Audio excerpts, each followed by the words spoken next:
physical attack. Physical attack kusho kwenzakalani ke lapho? Yilapho umuntu akuhlasela khona bukhoma.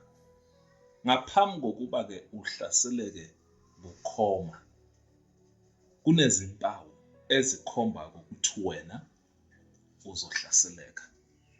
I-attack ke ingachamba noma ngabe yikuphi. Kunezinkomba ezikhomba ukuthi wena kukhona into lembi lezako kuwe. Ngobani? Umzimba womuntu uyakhuluma mangabe kukhona into ezokwenzeka noma ke lezayo kungekudala.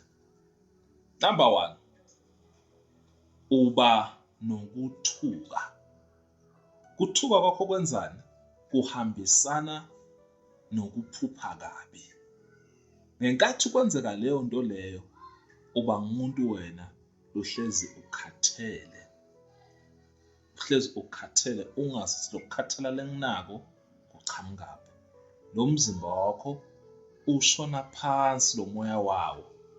Umoya wakho ube phansi, ungazizwa kahle.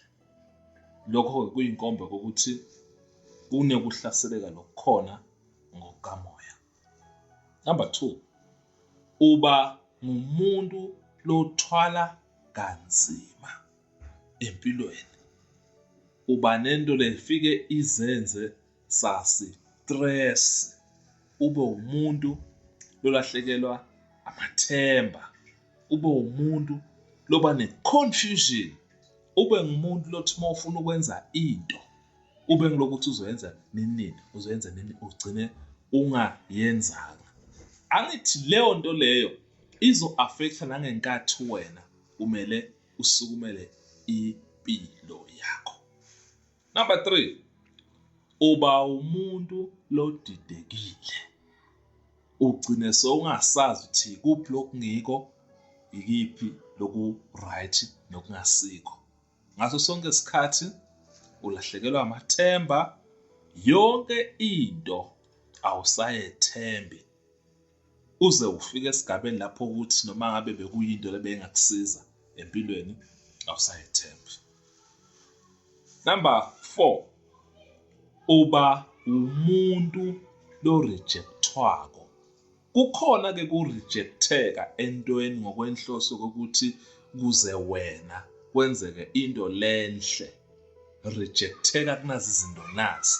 Wena ubone ngazo lezo zinto azikudingi noma ke lezo zinto azikufuni, kanti akusikho kanjalo.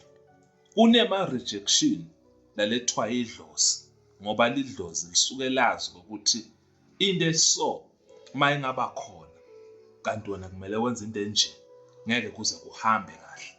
Ngaphambi kokuba lento lena idlozi lifuna lenza ngempilweni yakho, ufuna ube rejected ey'ntweni thize nasebantwini thize ukuze kuzoqhuma naye into naye efuna abantu abadala ke empilweni yakho. Number 5, uba ngumuntu lolingekako. Uyalingwa, ulingwa ama-test la strong kakhulu, lazogcine ahamba akudida empilweni ngokuthi yikuphi kanti wena lokufunakala kokuthi ke wenze. Ulingwa abantu, ulingwa izimo, lapho ungagcine uze uzithola uthatha isinqumo esirong. Number 6, esigabeni semimoya uyehla ey'ntweni zemimoya. Mangabe bewumuntu obothandaza, uthandaza kuyaphela. Mangabe umuntu lobosukumela impilo yakho, uyaphela. Yonke into le-spiritual lebekumele ngabe uyayithemba, uphelelwa amathemba ayo. Ugcina ufika esigabeni lapho uthi zonke izinto ey'khona lekumele ngabe ziyakusiza azisebenzi. Number 7, uba ngumuntu lohlezi ugula. Uphuma kulokugula lokhu, ungena kulokugula lokhu. Wena wahlale ukugula. Mawungaphathwanga idolo, uphethwe inhloko. Mawungaphathwanga inhloko, uphethwe isandla. Mawuphathwanga isandla, uphethwe isisu. Kuhlezi kuwe kunokugula. Izinto ke lezi ezenziwa ama-spirit bese ziyatransfereka zibe khona emzimbeni wakho. Uzobona ngokokuthi noma uhamba uthi kudokotela noma uyokwenza ama-test medical, bafike bathi thina asiboni lutho, sibona umuntu ophilile kuwe, kodwa wena ube uzizwa ukuthi lento uyayizwa, lento ikhona lapha kuwe, kodwa imishini yabodokotela ibe ithi wena usesimeni esingabe uyaphila, ungazizwa kahle.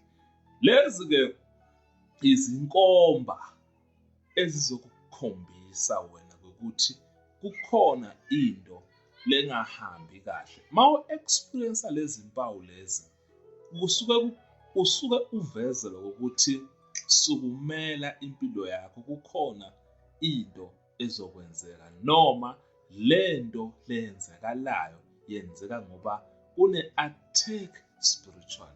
Akekho kumuntu ophila ngaphansi komthunzi welanga longenako ukuhlaseleka ngendlela abantu abadala noNkulunkulu bakwehlisela ngayo ukuthi akwenzeke ukuze kuzobonakala ukuthi mangabe lo muntu abhekana nezimo enje uzokwenza kanjani.